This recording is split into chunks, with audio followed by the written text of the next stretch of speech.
Is Justin Herbert a clutch player? A blogger suggests Lincoln Riley will bolt for the NFL, and payroll is not king, something for the LA Galaxy to consider during an important offseason. Good morning. I'm James. This is your daily dose of sports and snark for the greatest sports city in the world, Los Angeles. This is the faithful Angelenos Morning Report. It is October 20th, 2023. Super early in the morning. I'm about to head to the airport and go off to work for the weekend, but that's part of life. Sucks for me. If you like being in the know about LA sports, though, clickety-clack the like button. Clickety-clack the subscribe button. There's a notification bell. Hit that. It lets you know we drop new content. Sharing is caring. Let people know we exist. By all means, comment, because good times are bad in your life. It's always good when you're talking LA sports. So before we go through the news and notes, I'll look at the scoreboard. You know, the LA Kings have played 4 games this year, and Trevor Moore has 4 goals. Trevor Moore, of all people. Last night, the Kings obliterated Minnesota 7-3. Lovely night out in the state of 1,000 lakes.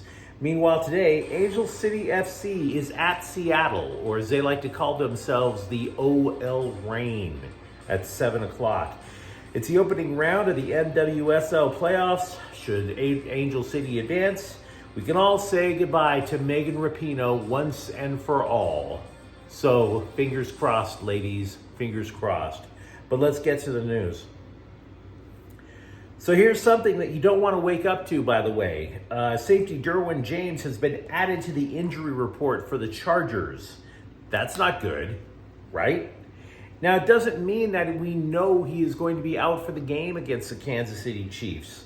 But you figure he's going to be the guy who has to be limiting the damage from Taylor Swift's boyfriend.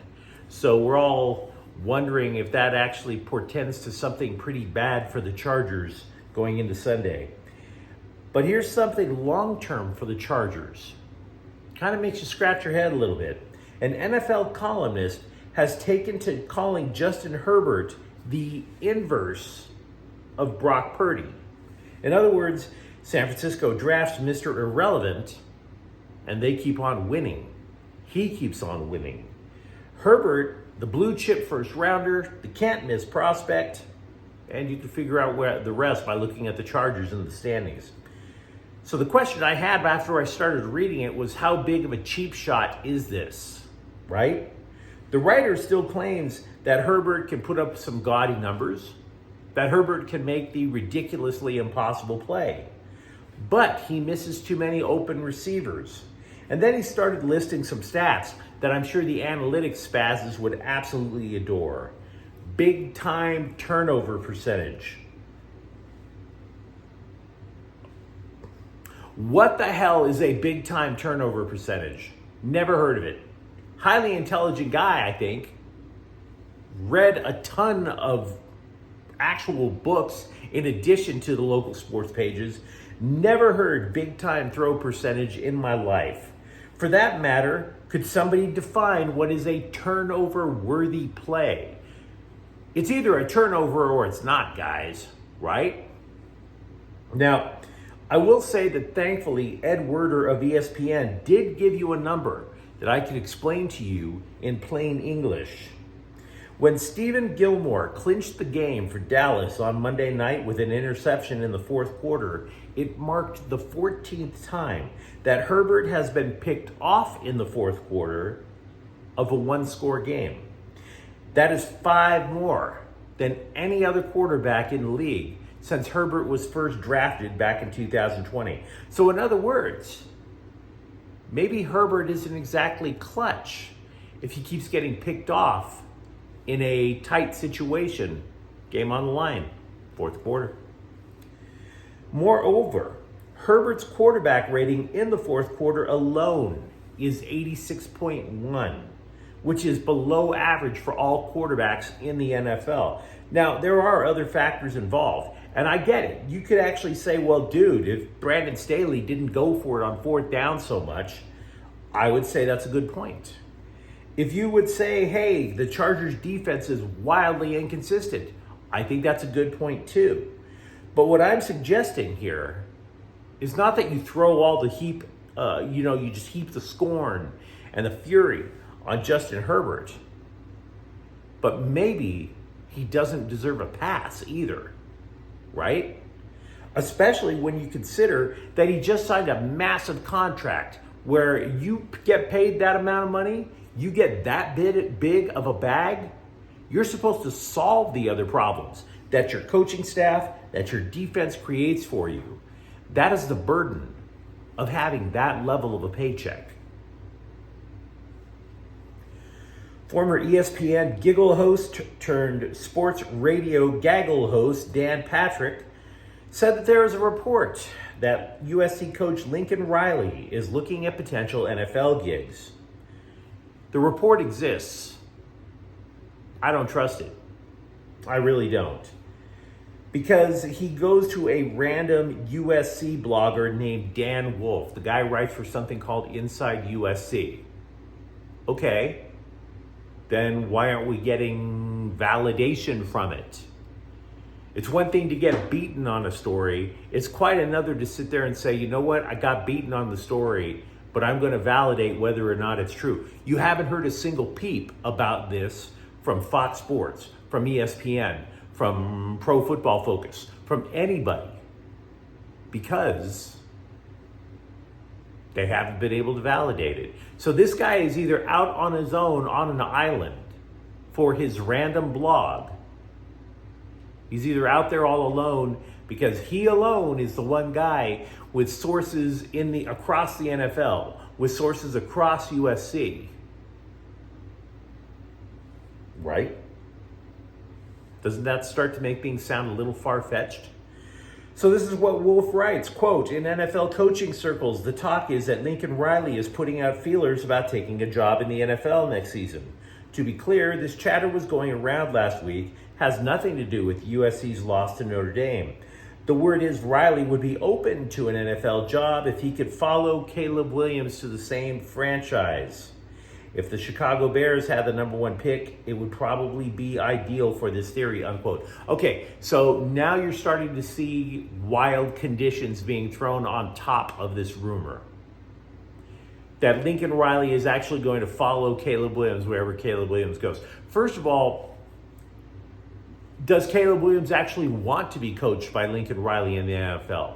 Secondly, would a rookie quarterback who hasn't even taken a snap in an NFL practice, who hasn't run the 40 in the NFL Combine, does anybody really believe that Caleb Williams is going to sit down and as a condition of being drafted is going to say, bring my coach with me? Fire whoever your coach is and hire mine instead. Does that even remotely sound plausible? Caleb Williams and or Lincoln Riley dictating the terms of where Caleb Williams winds up. Doesn't to me, by the way. The blog post also adds that Riley would not have liberty to hire his own defensive staff, i.e. bring Alex Grinch to the NFL with him. There are far too many variables, far too many rolls of the dice, far too many ideas where the NFL team in name would have this, whoever this NFL team would have to be compliant to the wishes of Caleb Williams and or Lincoln Riley in order for this to go along. Sorry, I don't buy it. Not for a moment. Meanwhile, The Athletic broke down USC's recruiting class with the early signing period about 2 months away. They noted the Trojans are ranked 19th, which is okay, but not elite. Even weirder, though, the once strong bond, conjoined at the hip, like conjoined at the hip, actually, between USC and Mater Dei no longer exists. The Monarchs have 5 players in the top 50 for the class of 2024. Each has decided to go to either an SEC school or Oregon. Moreover, USC has commitments from just 4 of the 37 blue chip prospects in California. Remember the whole idea of Lincoln Riley is just going to come in and dominate the prospect-rich classes that are out on the West Coast. And it's not necessarily that USC is behind a whole bunch of other schools in the NIL game, the name, image, and likeness portion, where athletes do get compensated for the effort that they put out on the field. Oklahoma, Notre Dame, Penn State, Clemson, they're all in the same boat in terms of not having a state-of-the-art NIL program, or like, say, for example, Oregon does. But their classes all rank ahead of the Trojans. Now, I will be real with you.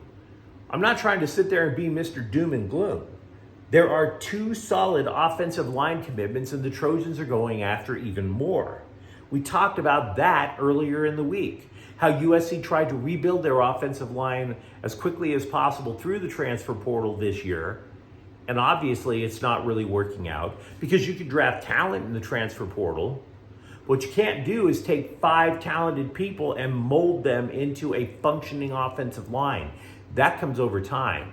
That, in my arrogant little opinion, is something that you have to have over the course of time by recruiting players as freshmen and having them know your system. So, pluses and minuses for USC.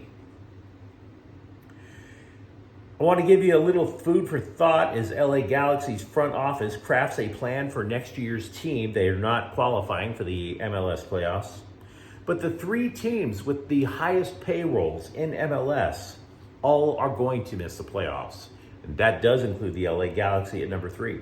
Now, you could say that money still matters to a point. LAFC is number 4. They're going to the playoffs. But if the playoffs started today, the 3 teams with the lowest payrolls would be all coming in. And that includes Western Conference leading St. Louis. So cash is not always king when building an MLS team. And by the way, I want to give you a side note while we're talking about MLS. Zero respect for the incoming expansion team in San Diego. Today, they are supposed to show the team name, the logo, the colors. It was leaked. Slime Diego FC. How original. There are 11 teams now that call themselves FC in MLS. You would actually swear it was something like 25, 26 by now. And by the way, the team colors are chrome and azul. Chrome. As if to honor San Diego's long-term commitment to the auto industry? I mean, what the hell are we talking about here? I can't figure it out. But if you know what they should have done, for real, this new team should have had 2 spots to do something really cool, and it whiffed on both. One, basically acknowledge that they do have a good history in soccer. They should have named themselves the San Diego Sockers in honor of the NASL, just like Portland, Seattle, and Vancouver did, right? Everybody remembers those teams from back in the NASL, if you were alive back then. The Cascadia Cup is a thing. All 3 of those areas absolutely wanted to reach back to their history, and I would have wagered San Diego would have absolutely loved that name. The other option they could have done is cut a check to the former USL San Diego Loyal, which is going out of business at the end of the season. Cut a check for them, get the colors, get the name, get the crest. It's a nice looking kit. And oh, by the way, San Diego Loyal. That's a hell of a name compared to San Diego FC. Clever, attaches yourself to the community, which is one of the things that separates soccer from a lot of other sports. There was allegedly a trade proposal made to the Clippers from Philadelphia to send James Harden here, according to Fox Sports. Whether that's actually true or not, it would have been turned down, so whatever. You may have heard of Harden skipping Sixers practices now, and you might be thinking, you know what? He's trying to force Philly's hand. And I would say, you and I agree on that. But I ask you again, why would you want a player who, when times get tough, awakens his inner butthole? When times get tough, you may have noticed in your life, people revert back to their most basic instinct. When times get tough, some people get extremely resourceful. Some people panic. Some people curse their luck. James Harden becomes a clubhouse cancer when times get tough. So he can ask for the next plane out. Why the hell would the Clippers want that? Nobody's bothered to explain that to me yet. The Rams have signed cornerback Sean Jolly, according to The Athletic. Jolly was said to have a pretty good training camp out with the Rams, but he didn't make the team because he had a hamstring injury. It's not a sure thing, by the way, that Jolly will play this weekend, but considering Darian Kendrick is now facing a couple of misdemeanor charges from having a little bit too much fun over the weekend, it's a possibility. Kendrick did practice with the team yesterday. We have no idea which guy is going to make the roster for Sunday against Pittsburgh. And by the way, we'll be having Friday Night Chalk Talk later tonight. We'll be talking about UCLA's defense, how their turnaround has been the untold story in Pac-12 football this year. But you let me know what you think in the comments thread. Do you think Justin Herbert actually can perform in the clutch? Do you think Lincoln Riley does want to leave USC? And if you enjoyed the content, don't forget to subscribe to Faithful Angelenos, because we're talking LA sports every single day here. Thank you for watching. I'm James. We'll be back later tonight with Friday Night Chalk Talk. Faithful Angelenos is a Kian Porta El Queso production. Take care.